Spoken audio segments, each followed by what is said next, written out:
And it features primarily the art of Greg Kreindler, and then it's accentuated with some other artistic pieces and some memorabilia. And most of the stuff is from a Seattle businessman named Jay Caldwell. Well, I can tell you that these portraits, they may have existed, but they never existed in color. And so Greg does what he calls color studies. So he goes back and researches to find these images, and then through his research, determine the color of the uniforms, and even to some extent, the pigmentation, the skin pigmentation of the athletes who are being depicted, and then he hand paints each and every one of them. And there are over 200 of these pieces on display here in this beautiful exhibition, which we opened February 13th, which was actually the 100th anniversary of the birth of the Negro Leagues. And so we opened it to rave reviews, and it jump-started our centennial celebration. And then a month later, everything came to a screeching halt. But this was supposed to close May 31st. We've been able to extend it to the middle of July. So hopefully a few folks will get an opportunity to come down and see, and I think marvel at these amazing pieces that we call Black Baseball in living color. Yeah, so we are going to take a short break, and then we'll be right back. We're going to kind of talk in front of a couple of these different pieces about the pieces. I'm here with Mr. Bob Kendrick, the president of the Negro League Baseball Museum. Midwest Mike's live on UClick TV, and we'll be right back. At 15, he switched to piano and began traveling the show circuit with various vaudeville and burlesque troupes. At the age of 24, he arrived on Kansas City's music scene and put down roots. His name and unique blues sound has been synonymous with the city ever since. Count Basie said you could always tell Kansas City Jazz, which is essentially Kansas City Jazz and Blues, because you could patch your foot to it.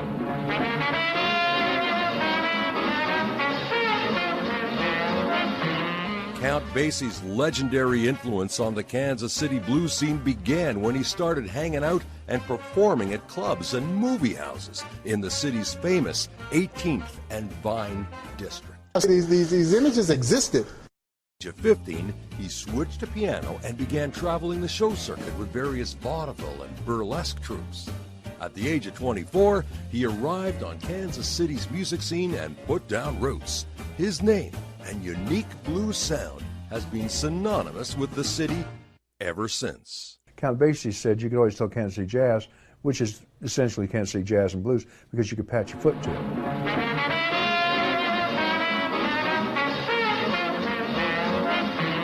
Count Basie's legendary influence on the Kansas City blues scene began when he started hanging out and performing at clubs and movie houses in the city's famous 18th and Vine district.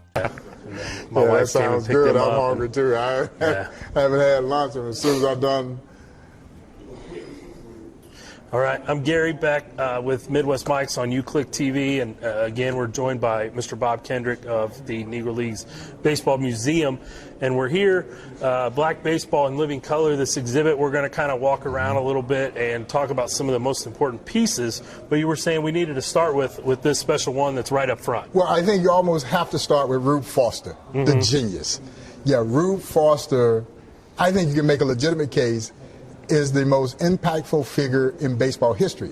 Because what people sometimes forget is that Rube Foster had been a great player in the pre-era of the Negro Leagues. Rube was a pitcher, and Rube Foster was a dominant pitcher, won many games, head-to-head games against major leaguers over that time, and is credited with having invented what we now know to be the screwball. Back then it was called a fadeaway, and Rube perfected that pitch, so much so that the great major league manager John McGraw would sneak Rube Foster into his camp so that Rube Foster could teach Christy Mathewson how to throw the screwball. Christy Mathewson threw the pitch all the way into the National Baseball Hall of Fame that he learned from Rube Foster. Wow. But Foster was best known as this visionary, this tremendous leader. He would organize the Negro Leagues here in Kansas City in 1920. He would become president of the Negro Leagues. He owned the Chicago American Giants, and he managed the Chicago American Giants. And as a manager, Rube Foster was known to fine his ball players as much as $5 in the 1900s, early 1900s, if they were tagged out standing up. You were supposed to slide. Yeah. Rube would draw a circle down the first base line and a circle down the third base line. And if every one of his players couldn't drop a bunt inside that circle, he would fine them. He was adamant about the style of play that became signature in Negro Leagues baseball. Fast, aggressive, daring. They bunt their way on, they steal second, they steal third, and man, if you weren't too smart, they were stealing home. And fans were flocking to those games. Yeah. So the pace of the game in the Negro Leagues was completely different than it was in the Major League. Major League Baseball was essentially a base-to-base kind of game. So guy got on base, you moved him over to second, and then the big hitters came in and drove him in. But not in the Negro Leagues. No, the tempo of the game was fast and aggressive and exciting. And as a result, people were so greatly entertained when they came to those games. As Buck O'Neil would say, you couldn't go to the concession stand because you might miss something that you ain't never seen before. Yeah. But that was Rube Foster. He was the architect. Yeah, he was the architect, and he led the Negro Leagues from 1920 until his untimely passing, and the Negro Leagues were flourishing under his leadership. All right, so Rube Foster kind of started the Negro Leagues, and as we kind of come here, 1916 to 1929, kind of another period. Here's a photo of Hilton Smith with a quote on the wall. Which is one of my favorites. Is it? Yeah, one of my favorites. Hilton Smith and Buck were very close. They were teammates on the 1942 Monarchs, but Hilton Smith is one of those unsung stars of the Negro Leagues, although he is in the National Baseball Hall of Fame. But Hilton Smith had, and I hate to say misfortune, because to play with Satchel was an absolute joy, but he was on the same team with Satchel Paige, and they were polar opposites. When Satchel walked in the room lit up. You knew he was in the room. Hilton Smith was very quiet, very reserved, very unassuming, but just as lethal. Yeah, Hilton Smith did something that I don't think we will ever see done in the game of baseball ever again. He won 20 games or more, 12 consecutive years. Wow. And at that time, he might have been the best pitcher in all of baseball. And as you can see in this quote from Hall of Famer Monty Irvin talking about Hilton Smith's curveball, and Buck O'Neil said Hilton Smith had the greatest curveball he ever seen. Well, Monty Irvin, who had to face that curveball, absolutely agreed. He says Hilton had one of the finest curveballs I've ever had the displeasure to try and hit. His curveball fell off the table. Sometimes you knew where it was coming from, but you still couldn't hit it because it was that sharp. He was just as tough as Satchel Paige. And that's coming from Hall of Famer Monty Irvin, who was a superstar in the Negro Leagues. Yeah, and I mean, if Buck O'Neil's saying it's the best one he's ever seen, I mean, that guy saw a lot of baseball, a lot of guys pitch. Yes, so if he's saying that, that's a big compliment. Absolutely. I know you said you got to go in two, so we'll. Yeah, then you start to make your way into this area, and this is one of the owners. That's Gus Greenlee. Gus Greenlee owned the Pittsburgh Crawfords, and the Pittsburgh Crawfords will become one of the great teams in black baseball history. And Gus Greenlee was one of only a handful of owners that actually had his own ballpark. He built Greenlee Stadium, paid $100,000 in 1931 to build his own ballpark. Yeah, Greenlee Field in Pittsburgh. And he helped revitalize or restore the Negro Leagues after the Great Depression. It would be Gus Greenlee who would create the East-West All-Star Classic. The Negro Leagues version of the All-Star Game debuted the same year as Major League Baseball's All-Star Game, 1933. Wow. And yes, it did outdraw Major League Baseball's All-Star Game. They would put over 50,000 fans in Chicago's Comiskey Park for the Negro Leagues version of the All-Star Game. And I can tell you right now, it is no small feat to put 50,000 in Comiskey under any circumstances. And it became one of the greatest sporting events in American sports history that nobody knew anything about it. It was almost like it never happened. Yeah, I saw a few exhibits, in the museum talking about that East-West All-Star Classic, and again, just the history, and I'm almost overwhelmed. It's almost too much to take in one day. Man, it's amazing, and like I said, I just marvel at the incredible work of Greg. These photos, the great Mule Suttles, and this picture, power hitter, swung a 50-ounce bat. Whew. Yeah, 50-ounce, man. Wow. But again, I tell people all the time, if your nickname is Mule, you got to be strong. Yeah. Oh, the great Leon Day. Leon Day is in the National Baseball Hall of Fame.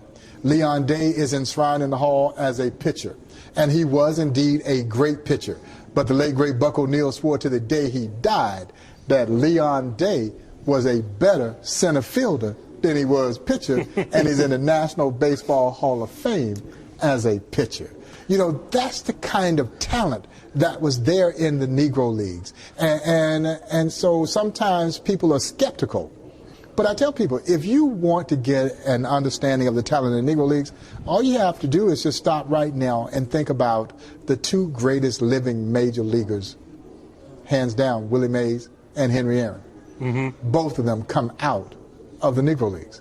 That's the kind of star power that was there in the Negro Leagues. Yeah, they were good young players in the Negro Leagues who became great stars in the major leagues. There were guys well before them who were just as good, some will say even better, than Henry Aaron and Willie Mays, which is scary to think that there were guys better than Henry Aaron and Willie Mays.